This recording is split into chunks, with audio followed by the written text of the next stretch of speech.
Hi guys, welcome back to my channel. और आज हम करेंगे लीड कोड का question 118 Pascal triangle. Easy mark question है। हमें क्वेश्चन में दिया है given an integer num rows return the first num rows of Pascal triangle. In Pascal triangle each number is the sum of the two numbers directly above it as shown. ठीक है, अब pascal triangle क्या होता है? हमें एक ऐसा triangle होता है जिसमें अगर हमें नम रोज का पास्कल ट्रायंगल बनाना है तो उसमें कितनी रोज होंगी? उसमें होंगी जितनी हमारी नम रोज रो होंगी। जैसे मान लो हमारे पास n रोज है, हमारे पास 5 रोज का हमें पास्कल ट्रायंगल बनाना है तो उसमें क्या होगा? उसमें हमारी 5 रोज होंगी। जैसे ये देखो, ये 5 रोज का पास्कल ट्रायंगल है, 1 2 3 4 5। ठीक है, और इसमें एक स्पेशल बात क्या होती है, जो रो होती है, जैसे जो फर्स्ट रो है उसमें सिर्फ एक ही एलिमेंट होगा। जो सेकंड रो होगी उसमें 2 होंगे, थर्ड रो में 3 एलिमेंट्स होंगे, फोर्थ रो में 4 और फिफ्थ रो में 5। ठीक है, ऐसे ही बढ़ते जाएंगे। nth रो में n हमारे एलिमेंट्स होंगे। लेकिन इन एलिमेंट्स की खास बात क्या है कि जो भी ट्रायंगल है, जो भी इसमें जो अंदर वाले वेक्टर हैं, वेक्टर हम इन्हें वेक्टर ही बनाएंगे। देखो, क्योंकि हमने वेक्टर ऑफ वेक्टर रिटर्न करना है।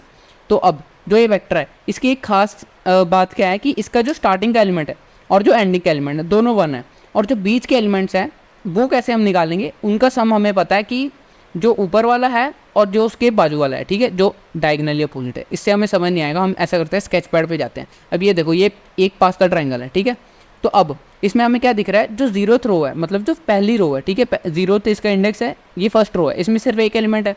तो हमें दिख रहा है कि हम एक केस ऐसा, हम अपना जब पास्कल ट्रायंगल को फिल करेंगे तो हमें एक केस ऐसे हैंडल कर लेंगे कि जो हमारा जो फर्स्ट हर एक रो का फर्स्ट एलिमेंट है उसको 1 कर देंगे, और जो हर एक रो का लास्ट एलिमेंट है उसको भी हम कर देंगे 1। और जो ये बीच में एलिमेंट जो बचेंगे, इनको फाइंड करने के लिए हम क्या करेंगे?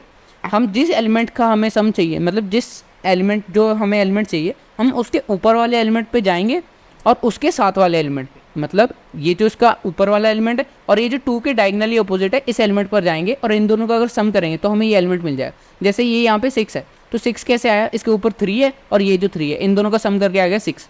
अब जैसे मान लो ये 5 है, ये 5 कैसे आएगा? ये 4 और ये 1, इन दोनों को ऐड करेंगे तो 5 आ जाएगा। अब एक ऑब्जर्वेशन तो ये होगी, ठीक है, इसको हम इस तरीके से सॉल्व कर सकते हैं। एक और तरीका है जिसमें हम कॉम्बिनेशन का यूज़ करेंगे, वो हम बाद में देखेंगे, वो थोड़ा मैथमेटिकल है। पहले हम इस तरीके से सॉल्व करेंगे। ठीक है, सॉल्व करते हैं इसको। तो पहला काम हम क्या करेंगे? हाँ देखो, सबसे पहला काम हमने क्या करना है, हमने एक वेक्टर ऑफ वेक्टर रिटर्न करना है। तो हम बना लेंगे एक वेक्टर ऑफ वेक्टर आंसर। ठीक है, आंसर। और हमने उसमें करना क्या है बेसिकली? अब हमने इसमें वेक्टर पुशबैक करना है, लेकिन हर एक वेक्टर का साइज सेम नहीं है। जैसे पहले वेक्टर का साइज 1 है, दूसरे का 2, फिर तीसरे का 3। तो हम क्या करेंगे? एक लूप लगाएंगे फॉर इंट आई को स्टार्ट करेंगे 1 से, आई लेस देन इक्वल टू नम रोज। ठीक है, आई प्लस प्लस, और 5 वेक्टर बनाएंगे ऐसे ही। ठीक है, लूप लगाएंगे हमारा 5 तक, जैसे n नम रोज तक लूप चलेगा हमारा 1 से लेके। तो हम 5 वेक्टर बनाए, मतलब जितने भी नम रोज होंगे हमारे उतने वेक्टर बनाएंगे उनको, और उनको कर देंगे पुशबैक। तो अंदर हम बनाएंगे वेक्टर इंट बी, और इसका साइज हम क्या दे देंगे? साइज इसका दे देंगे हम आई। ठीक है, अब वेक्टर को कर देंगे आंसर में पुशबैक। अब हमने क्या किया? खाली वेक्टर को पुशबैक कर दिया। ठीक है, खाली वेक्टर को पुशबैक कर दिया और एंड में हमने आंसर को, सबसे एंड में हमने आंसर को कर देना है रिटर्न। अब हम इतना रन करके देखते हैं, हमें पता चल जाएगा कि हमारे खाली वेक्टर बन गए हैं। ठीक है, इसको रन करते हैं, हमें दिख जाएगा कि हमारे, अच्छा रुको, पहले तो इसमें वी पुशबैक करना है ना, वी। ठीक है, अब रन करते हैं इसको। देखो, अब हमें ना इधर देखो, हमारे आउटपुट में क्या आ रहा है? हमें पता लग गया कि 5 वेक्टर हमारे बन गए हैं। ठीक है, बड़े वाले वेक्टर में 5 वेक्टर हमने डाल दिए हैं, जिनका साइज़ कितना है? जो उनकी रो नंबर है। ठीक है, जो उनका रो नंबर है उतने साइज़ का हमने वेक्टर बना दिया। जैसे ये 1 2 3 4 और 5। ठीक है, 5 साइज़ का हमारा वेक्टर इसमें पुशबैक कर दिया हमने। ठीक है, अब हमने खाली वेक्टर सारे भेज दिए, और इसके बाद हमने क्या करना है? इन वेक्टर्स को फिल करना है। फिल करने के लिए क्या? अब वेक्टर फिल करना है तो हमें मतलब कि हमें जो 2D हमारा 2D वेक्टर है उसको फिल करना है, तो हमें 2 लूप लगाने पड़ेंगे। एक तो हम लगाएंगे रोज पे। ठीक है, इंट आई को स्टार्ट करेंगे 0 से, आई लेस देन हमारा कहाँ तक जाएगा? नम रोज। ठीक है, आई प्लस प्लस। अब इसके अंदर क्या करेंगे हम? इसके अंदर एक और लूप चलेगा, वो लूप स्टार्ट होगा j 0 से। ठीक है, अब वो जाएगा कहाँ तक? j less than equal to i तक। क्यों जाएगा ऐसा? ये देखो, यहाँ पे हमारी ऑब्जर्वेशन, एक और ऑब्जर्वेशन हम देखते हैं इसमें। ठीक है, एक और चीज़ ऑब्जर्व करते हैं, जो हमारा लास्ट इंडेक्स है वो किस में मैच कर रहा है? जो हमारा जो हमारा रो और इंडेक्स, रो का इंडेक्स है और जो हमारा कॉलम का इंडेक्स है, जब वो सेम हो रहा है इसका मतलब उसके आगे के हमने एलिमेंट्स नहीं, उससे आगे के हमारे पास एलिमेंट है ही नहीं, ठीक है, उसके आगे का हमारे पास वेक्टर है ही नहीं, तो उसको हमने फिल नहीं करना। जब हमें पता चल जाता है कि रो और कॉलम का हमारा ये जो सेम है, तब तक मतलब कि हमारा रो का इंडेक्स और जो कॉलम का इंडेक्स है अगर सेम है तो हमें पता चल जाएगा कि वो लास्ट एलिमेंट, ठीक है। तो हमने उस लास्ट एलिमेंट तक लूप चलाना है और इसमें हमने चेक क्या करना है, अगर पहला बात तो हमने 1 फिल करना है, ठीक है। स्टार्टिंग, हर एक वेक्टर की स्टार्टिंग और एंडिंग में हमने 1 फिल करना है। अब स्टार्टिंग में तो हमें पता है कि अगर कॉलम 0 है, ठीक है, कॉलम के लिए हम क्या चेक लगाएंगे, अगर j 0 होता है या फिर अगर हमारा j इक्वल टू i होता है। इसका मतलब क्या है, इसका मतलब इसका मतलब है कि या तो वो हमारा फर्स्ट एलिमेंट है, ठीक है, या फिर वो हमारा लास्ट एलिमेंट है वेक्टर। तो हमने इन जगह पे भरना क्या है, हमने भर देना है आंसर ऑफ आई जे में हमने भर देना है 1, ठीक है, 1 भर दिया। अब लेकिन एल्स में हम क्या करेंगे, एल्स में हमने क्या भरना है, आंसर ऑफ आई जे, इसमें भरेंगे क्या, इसमें हम भरेंगे 2 चीज़ों का सम। किसका सम भरेंगे हम, एक तो ये जो इसके ऊपर वाला एलिमेंट है, इसके ऊपर वाले एलिमेंट का कॉलम चेंज नहीं हो रहा, तो मतलब हमारा जे कांस्टेंट रहेगा, आई चेंज होगा, आई हमारा एक ऊपर चलेगा, मतलब आई -1 हो गया, ठीक है। तो इसका इंडेक्स क्या होगा ऊपर वाले एलिमेंट का, इसका होगा आंसर ऑफ आई -1 जे, ठीक है। और इसमें ऐड क्या करेंगे हम, इसमें हमने ये डायगोनल वाला एलिमेंट में क्या हो रहा है कि एक हमारा जो रो का इंडेक्स है वो भी कम हो रहा है और जो हमारा कॉलम का इंडेक्स है वो भी कम हो रहा है, तो मतलब आई -1 भी हो जाएगा, इसमें आंसर ऑफ आई -1 भी हो जाएगा और j -1 भी हो जाएगा, ठीक है। अब हमने अपना फिल कर दिया, ठीक है, एंड में हमने आंसर रिटर्न करना था, इसको रन करते हैं। अब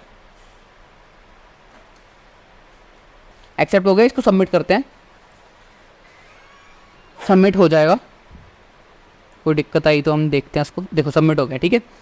तो एक अप्रोच तो ये हो गई, बिल्कुल बढ़िया अप्रोच है, लेकिन एक और इसकी मैथ की अप्रोच होती है जिसमें हमें क्या दिख रहा है कि हमें उसमें कुछ ऐसा करना नहीं पड़ेगा कि हमें कोई भी एलिमेंट हमें दिखा, हमें उसका कोई केस हैंडल करना है कि फर्स्ट एलिमेंट है या लास्ट, फर्स्ट है तो 1 फिल करो, सेकंड है तो हमारा लास्ट है तो भी 1 फिल करो, या बीच वाले हैं तो उनको ऐड करो। उसकी जगह हम क्या कर सकते हैं, कोई भी हमें एलिमेंट दिख रहा है तो हम क्या करेंगे, हमें जो भी एलिमेंट फिल करना है उसका जो हमारा रो का इंडेक्स है, ठीक है, और जो कॉलम का इंडेक्स है, उन तीनों को लेके हम, जैसे उन दोनों इंडेक्स को लेके हम उसका कॉम्बिनेशन फाइंड कर लेंगे। मतलब ये जो रो का इंडेक्स आई है, आई सी जो, और ये जो हमारा कॉलम का इंडेक्स जे है, आई सी जे, मतलब एनसीआर हमने फाइंड कर लेना है, ठीक है। एनसीआर हम फाइंड कर लिए और इसका आंसर हमारा यही आएगा। जैसे ये देखो 2C1, ठीक है, कॉलम 1 है, रो 2 है, तो 2C1 का आंसर क्या आएगा, हम 2C1 को जब कैलकुलेट करेंगे तो उसका आंसर आएगा 2, ठीक है। जैसे हम यहाँ आ गए तो यहाँ इसका आंसर क्या होगा, इसका होगा जो इसका रो इंडेक्स है 5C3 इसका आंसर होगा, और 5C3 10 ही होता है, ठीक है। तो इस अप्रोच को कैसे करेंगे, ठीक है, ये अप्रोच थोड़ी सिंपल लग सकती है, लेकिन एक जगह इसमें कैच है कि हम जब भी फाइंड करेंगे, मतलब एनसीआर हम फाइंड करेंगे, उसका ये फॉर्मूला होता है, तो ये हम ये फॉर्मूला यूज़ नहीं कर सकते। क्यों नहीं कर सकते हम ये फॉर्मूला यूज़, अच्छा ऐसा हमने इसकी टाइम कॉम्प्लेक्सिटी और स्पेस डिस्कस नहीं की ना, तो इसकी देखो, इसकी हम स्पेस कितनी होगी, इसकी हमने लूप के अंदर लूप चलाया, ठीक है। पहले तो हमने वेक्टर है ना, एक लूप लगा के वेक्टर हमने पुशबैक किए, ठीक है ठीक है, हमने वेक्टर पुशबैक किए। तो अब देखो इसमें तो इसकी नंबर ऑफ ऑपरेशंस कितने हो गए, ओ ऑफ एन हो गए, ठीक है, ओ ऑफ नंबरोस, ठीक है। तो इतने ऑपरेशन इसके हो गए और इसमें लूप के अंदर लूप चलाया, लेकिन लूप हमने कब तक चलाया, जब तक हमारा j <= i हो जाता है, ठीक है। तो मतलब इसको हम मान सकते हैं कि नियर अबाउट हमारा, ठीक है, ओ ऑफ एन स्क्वायर में हमने एक 2D वेक्टर फिल कर रहे हैं, तो एग्जैक्टली नहीं, हमारा ओ ऑफ एन स्क्वायर में टाइम कॉम्प्लेक्सिटी चली जा रही है। और स्पेस हम इसमें कितनी यूज़ कर रहे हैं, अब देखो हमने एक आंसर ऑफ वेक्टर आंसर बनाया, ठीक है, उसमें हमने कितने एलिमेंट्स भरे हैं। अब जैसे देखो हमारा इधर हमने, अगर हमारे 5 एंड नंबरों की वैल्यू 5 है, तो हमने कितनी स्पेस लिया, 1 2 3 4 5 6, मतलब 1 + 2 + 3 + 4 + 5, ठीक है। इसका सम कितना होता है, मतलब सम ऑफ n, ठीक है, इसका सम कितना होता है, मतलब जैसे नंबरों है 5, ठीक है, तो इसके लिए हम कितनी स्पेस यूज़ करेंगे, 1 से लेके 5 तक सभी जो नंबर्स का सम होगा, और वो सम का फॉर्मूला क्या होता है, वो सम का फॉर्मूला होता है n × n + 1/2, ठीक है। तो इसकी स्पेस कितनी आ जाएगी, इसकी स्पेस भी ऑर्डर ऑफ n स्क्वायर ही चली जाएगी, ठीक है। तो और ये स्पेस हमने रिटर्न करी है, हमने लेकिन कुछ एक्स्ट्रा स्पेस यूज़ नहीं किया। ये स्पेस हमने वेक्टर इसलिए बनाया क्योंकि हमने इसको करना है रिटर्न, लेकिन हमने अपनी एल्गोरिदम के लिए कुछ एक्स्ट्रा स्पेस हमने यूज़ नहीं किया, ठीक है। तो इसकी इतनी ये स्पेस और टाइम कॉम्प्लेक्सिटी होगी। अब ये वाली अप्रोच पे वापस आते हैं। इस पे हम सिंपली 2 लूप लगाएंगे, वेक्टर तो हम ऐसे ही पुश बैक कर देंगे, ठीक है, ये तो काम हमें करना ही है। अब जब दूसरे लूप में हम क्या करेंगे, हम बेसिकली अपना हर एक एलिमेंट का जो भी उसका आई जे इंडेक्स होगा उसका NCR मतलब ICJ फाइंड कर लेंगे, ठीक है। लेकिन हम उसमें ये फॉर्मूला नहीं लगाएंगे। ये फॉर्मूला क्यों नहीं लगाएंगे, इस फॉर्मूला को यूज़ करेंगे तो वो हमारा टाइम लिमिट नहीं, हमारा क्या बोलते हैं कि स्टैक ओवरफ्लो का एरर आ जाएगा। क्यों आ जाएगा वो, अब देखो हमने मान लो हमारा NCR हमने किसका फाइंड करना है, मान लो हमारे पास नंबर ऑफ की वैल्यू दी है 20, ठीक है, 20 तक हमें वैल्यू दी है, तो हमें उसका फाइंड करने के लिए एंड वाली जो हमारा एंड वाला हमारी रो होगी उसका मैक्सिमम कितना जा सकता है, हमें इधर 20 फैक्टोरियल फाइंड करना पड़ेगा, और 20 फैक्टोरियल बहुत बड़ा नंबर होता है। तो हम क्या करेंगे, इस फॉर्मूले को सुधारेंगे। इस फॉर्मूले को क्या करेंगे, अब ये थोड़ा मैथमेटिकल तरीका है, अगर ये नहीं समझ आ रहा तो भी कोई बात नहीं, पुराने वाला तरीका ठीक है वो भी पूरा सही है, उसमें कोई गलती नहीं है, ठीक है। तो अब जो इसमें है, इसमें हम इसको सुधारेंगे। इसको कैसे सुधारेंगे हम, जो n फैक्टोरियल है उसमें n - r फैक्टोरियल तो आ ही रहा होगा, तो इसको और इसको हम काट देंगे, ठीक है। इसका मतलब ये है कि हम ऐसा करते हैं, इसको कोड करते हैं, कोड करते करते इसको समझेंगे। इसको हमने क्या करना है इसमें, सबसे पहले हमें वेक्टर तो पुश बैक वैसे ही करने हैं, ठीक है, और हमने अपने एलिमेंट्स पे भी जाना है सब पे, ठीक है। और यहाँ पे हमने जब एलिमेंट्स पे जाना है तो यहाँ पे हमने चेंजेस क्या करने हैं, रुको, हाँ चेंजेस हमने, हाँ देखो यहाँ पे हमने चेंजेस करने हैं। यहाँ पे हम एक फंक्शन बनाएंगे कॉम, ठीक है, जो हमारा कॉम्बिनेशन हमें ला के देगा। आंसर ऑफ आई जे क्या होगा, आंसर ऑफ आई जे क्या होगा हमारा, वो होगा ये कॉम ऑफ, इसमें हम क्या देंगे आई कॉमा जे, ठीक है, आई कॉमा जे देंगे हम इसमें कॉम, और इसका आंसर हम भर देंगे, ठीक है। अब ये फंक्शन बनाते हैं, इस फंक्शन ये फंक्शन हमें क्या करेगा, एक इंट रिटर्न करेगा, ठीक है, इंट रिटर्न करेगा, इंट कॉम, इसमें हम पहले देंगे इंट हमारा एन ले लेते हैं इसमें, ठीक है, और इंट आर, ठीक है। हमने NCR फाइंड करना है ना, तो एक हमने 2 वेरिएबल लिए हैं, हमने 2 यहाँ पे इंट n और r एस पैरामीटर लेंगे, और इसमें अब हम करेंगे क्या, अब हम अपना कन्वेंशनली तरीके से हमने पहले n फैक्टोरियल निकालना है, n - r फैक्टोरियल निकालना है, फिर r फैक्टोरियल, ये सब नहीं करेंगे। हम पता क्या करेंगे, हम एक लूप चलाएंगे। कैसे, जैसे देखो हमें मान लो हमें देखो जैसे हमें ये वाला निकालना है, ठीक है, ये 20 जहाँ पे ये वाला एलिमेंट निकालना है, तो इसका आंसर क्या होगा, इसका देखो इसका आंसर होगा 6 factorial upon 3 factorial into 3 factorial. जब इसको हम तोड़ेंगे ना, हमें पता चलेगा कि हमने 6 को, अगर हम 6 को 3 बार, इसका 6, 5 और 4 इसका मल्टीप्लिकेशन लेंगे और इसको डिवाइड करेंगे 1 से लेके 3 तक एलिमेंट्स। अब जैसे देखो हम क्या करेंगे, हम पहला काम करेंगे, देखो हम पहला काम करेंगे इंट रिजल्ट इनिशियली इसमें डाल देंगे 1। हम एक फॉर लूप चलाएंगे, कहाँ तक, फॉर इंट आई स्टार्ट होगा 1 से, आई लेस देन तक कहाँ तक जाएगा हमारा, आई लेस देन जाएगा हमारा r तक, ठीक है। ऐसा करते हैं, इसको 0 से स्टार्ट करना पड़ेगा क्योंकि हमें वो मेन एलिमेंट भी चाहिए, ठीक है। अब इसको 0 से स्टार्ट किया तो ये लेस देन r तक जाना चाहिए, हाँ ठीक है, लेस देन हमारा r तक जाएगा आई प्लस प्लस।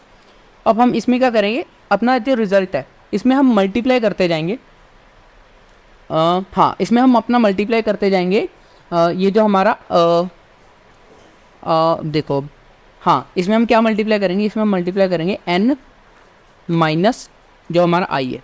ये क्यों करेंगे हम, देखो अब हमने इसमें हमें कोई भी मान लो हमें 10c3 फाइंड करना है या 6c3 फाइंड करना है, तो हम क्या करेंगे 6 को 3 बार उसके जो हमारा 6, 5, 4 इन तीनों को मल्टीप्लाई करेंगे, और जो हमारा ऊपर हमें r की वैल्यू दी है 3, तो उस 3 का फैक्टोरियल फाइंड करके उसको मल्टीप्लाई करेंगे, ठीक है। अब उसको उसके नीचे डिवाइड कर देंगे, ठीक है। अब मल्टीप्लाई का इतना काम हो गया, इतना काम हमने कर लिया। अब हमने मल्टीप्लिकेशन कर लिया, लेकिन इसी लूप में हम उस एलिमेंट को डिवाइड भी करते जाएंगे। उस हमें डिवाइड अब किसे करना है, अब हमने डिवाइड i को नहीं करना, i क्योंकि 0 से स्टार्ट हो रहा है, तो हम i + 1 को डिवाइड करते जाएंगे यहाँ पे, और एंड में हम कर देंगे अपने इस आंसर को कर देंगे रिटर्न, ठीक है, रिटर्न कर देंगे इसी आंसर को,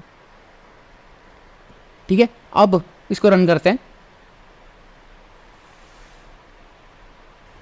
एक्सेप्ट हो गया, इसको सबमिट करेंगे, सबमिट भी हो जाएगा।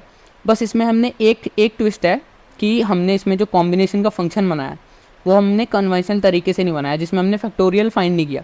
अब ठीक है, तो इसको थोड़ा समझना ट्रिकी हो सकता है। क्यों ट्रिकी हो सकता है, क्योंकि अब देखो मैं इसको दोबारा समझा देता हूँ कि हमने अगर NCR फाइंड करना है, ठीक है, तो हमें मान लो हमें फाइंड करना है कि हमें 4C2 फाइंड करना है, ठीक है। मान लो 4C2 फाइंड करना, 4C3 कर लेते हैं, हाँ 4C3 कर लेते हैं, इससे समझ आ जाएगा।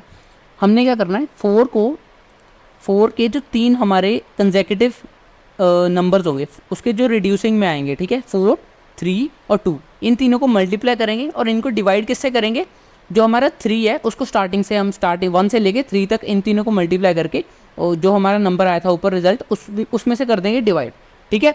तो ऐसे हमने बेसिकली इसको अपने कॉम्बिनेशन फंक्शन को बनाया। टाइम कॉम्प्लेक्सिटी क्या होगी, देखो अब इसमें तो n आइटरेशंस लगेगी हमारी, n मतलब हमारे जितने भी नंबरों का नंबर होगा, ठीक है, उतनी आइटरेशंस हमारी लगेगी। ये जो इसके बाद लूप है, ये फॉर के अंदर फॉर लूप है, लेकिन इसमें एग्जैक्टली n² हमें आ रही है आइटरेशंस लग रही, बाहर वाले में n आइटरेशंस लग रही है, लेकिन अंदर वाले में हमारी i आइटरेशन लग रही है। मतलब कि हमारा कैसे प्लस हो रहा है, हमारा पहले i0 पे हमारी 1 आइटरेशन लग रही है, फिर i1 पे हमारी 2 आइटरेशन लग रही है, फिर i2 पे हमारी 3 आइटरेशन लग रही है। ऐसे कहाँ तक हमारा समझा रहा है, 1 से लेके n तक जा रहा है, और इसका मैथमेटिकल फॉर्मूला क्या होता है, n × n+1/2, ठीक है।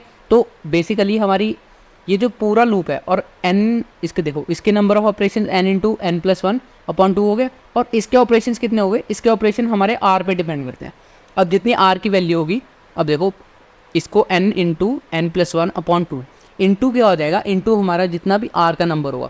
अब देखो जो भी हम इसको कैलकुलेट करेंगे, r हमारा n से तो छोटा ही होगा, तो हम उसको कर सकते हैं निगलेक्ट। तो हमारी बेसिकली टाइम कॉम्प्लेक्सिटी कहाँ चली जाएगी, उस पर टाइम कॉम्प्लेक्सिटी हमारा इसका कोई ज़्यादा फर्क पड़ेगा नहीं। क्यों नहीं पड़ेगा हमारा, क्योंकि ये जो 2 लूप लगे हैं इनकी वजह से हमारी टाइम कॉम्प्लेक्सिटी कितनी रहेगी, n² ही रहेगी टाइम कॉम्प्लेक्सिटी। और इसमें हमने स्पेस कितनी यूज़ किया है, हमने एक वेक्टर बनाया है ना, पिछले कोड की तरह हमने स्पेस कुछ इस कोड में एक्स्ट्रा ज़्यादा यूज़ नहीं किया, एक वेक्टर बनाया है जिसमें हमने कितने एलिमेंट्स पुश बैक किए हैं। अब जैसे देखो हमने n की वैल्यू अगर 5 है, तो मैंने पहले ही बताया कि अगर n की वैल्यू 5 है तो हमने देखो 1 + 2 + 3 + 4 + 5, अगर n की वैल्यू 5 है तो हमने 1 से लेके 5 तक का सम कितना हो गया, ये स्पेस 15, ठीक है। तो हमने इसका भी सम, अब देखो 1 से लेके 5 तक का सम कितना होगा, वैसे ही 1 से लेके n तक का सम कितना होगा, n × n+1/2। तो इसकी स्पेस कॉम्प्लेक्सिटी भी कितनी हो जाएगी, वो ऑर्डर ऑफ n² तक चली जाएगी, ठीक है। तो this was all about the code, और अगर वीडियो अच्छा लगा हो तो like share and subscribe. See you next video with another amazing code. Till then take care, thank you.